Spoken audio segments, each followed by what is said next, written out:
You know you got what you wanted when you gave me the news. You told me you were leaving, it gave me the blues. But that's okay, be on your way, 'cause I'm sick of all your scheming. Several years ago on The Tonight Show with Jay Leno, the idea a person could send a Morse code message faster than someone sending a text message was put to the test.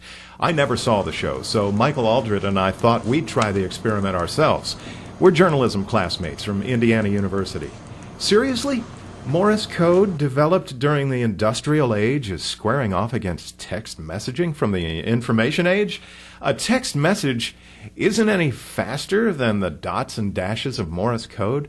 What if from 1840, when Morse code was invented, until today, 160 years later, we've only learned to communicate differently, not any faster? Well, Michael and I have agreed to a standard message. It contains 23 words, 2 question marks, and a period. Unlike a flip phone that requires letters to be entered by pressing the right number on the keypad to the corresponding letter, Michael will be armed with a BlackBerry, full QWERTY keypad. Advantage, Michael. I'll be at home at the controls of my amateur radio station. With this device, I can both talk using a microphone and send and receive Morse code to people all over the world.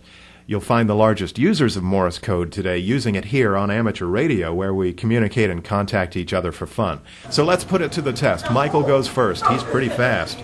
Another advantage, Michael. He uses his text messaging device several times a day. Like most of us, he's very proficient. I, on the other hand, I don't get on my radio and send Morse code every day. So advantage, Michael. Here's the message we'll both be sending. Which is faster, sending a text message on a cell phone or Morse code message on amateur radio? Student Journalism Project, Indiana University. Okay, 40 seconds, not bad. Now it's my turn. Morse code is a language once understood by many, many more people than use it today. People in shipping, the military, and the railroad used it all over the world. Morse code was the primary means of communication for many industries for decades. To this day, even airline pilots still listen for Morse code identification from navigation beacons to determine their headings. And if you received a telegram from about 1900 to 1955, or news from loved ones overseas many miles away, and the post office wasn't fast enough for you, your message was relayed by Morse code. Each letter of the alphabet uses a different dot or dash combination. The letter A, for instance, is sent as a dot and a dash. The letter B, a dash and 3 dots. A fraction of a second between letters is obvious to the trained person copying Morse code. Now, when I send and receive the code, it's not for speed purposes. So again, there's an advantage for Michael. He's been developing his skill, as most of us do, to peck out that thought as quickly as we can. Well, there you go. Now I'm done. 1 minute, 5 seconds. That's a difference of 25 seconds.